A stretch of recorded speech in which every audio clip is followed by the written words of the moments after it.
Welcome to Garup Windows YouTube video channel. In this video, you will learn to show or hide taskbar search widget /search button /search icon /search bar in Windows 11. The initial release of Windows 11 display a search button at the taskbar. However, in Windows 11 22H2, Microsoft is rolling out Search Box.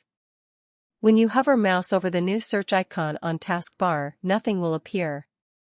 That means, you need to click it to use it. If you think this search box is useless and you want to remove it from your PC, or you removed it by mistake and want to restore it back, in both cases, this video will help you.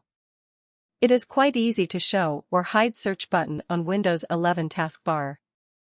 Just right-click on the free space on taskbar and select Taskbar Settings. Then, turn off Search Toggle, switch to Remove Search Button from taskbar and turn on Search Toggle, switch to Display Search Bar on the taskbar. That's it.